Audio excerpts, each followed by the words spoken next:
بسم اللہ الرحمن الرحیم رب اشرح لی صدری ویسر لی امری واحلل عقدۃ من لسانی یفقہوا قولی اللہم فقہنی فی الدین آمین برحمتک یا ارحم الراحمین۔ معزز سامعین، مسلمان عورت پر لازم ہے کہ وہ اتنا لمبا لباس استعمال کرے کہ سر سے لے کر قدم تک ڈھک جائے، وہ اس لیے کہ عورت پوری چھپانے کی چیز ہے۔ جیسا کہ ہم آج کے زمانے میں دیکھتے ہیں کہ عورتوں نے اپنے لباس کی کیا حالت کر لی ہے۔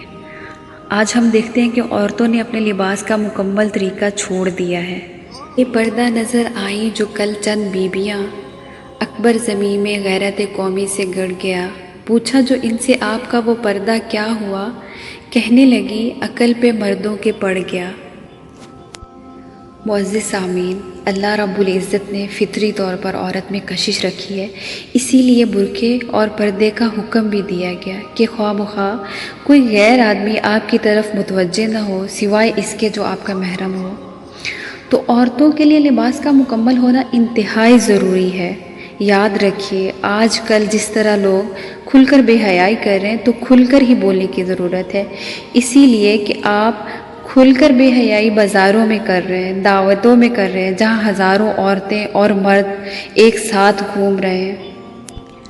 اللہ کے نبی حضرت محمد صلی اللہ علیہ وآلہ وسلم فرماتے ہیں، جو عورت خوشبو لگائے پھر کسی قوم کے پاس سے گزرے اور اس کی خوشبو نامحرم مردوں تک پہنچے یا نامحرم اس کی خوشبو بھی سونگھے، تو اللہ کے نبی اس عورت کے بارے میں فرماتے ہیں، یہ بدکار ہے، بدکار ہے، بدکار ہے۔ دیکھیں اللہ رب العزت کیا فرماتے ہیں، سورہ احزاب سورہ نمبر 33۔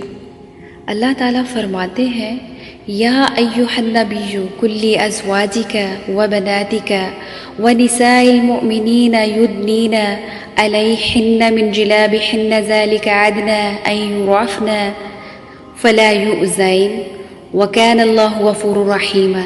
اے نبی، اپنی بیویوں سے اور اپنی صاحبزادیوں سے اور مسلمان عورتوں سے کہہ دو کہ وہ اپنے اوپر اپنی چادریں لٹکا لیا کریں۔ دیکھیں اللہ کے رسول سے خطاب ہے اور اللہ تعالیٰ سب سے پہلے ان سے اپنی بیویوں کے بارے میں بول رہے ہیں، یعنی کہ نبی سے خطاب بھی پہلے ان کے گھر سے شروع ہو رہا ہے، تو ہمیں بھی پہلے اپنے گھر سے اصلاح کرنی ہے۔ اس سے بہت جلد ان کی شناخت ہو جائے گی اور پھر یہ ستائی نہ جائیں گی، اور اللہ تعالیٰ بخشنے والا مہربان ہے۔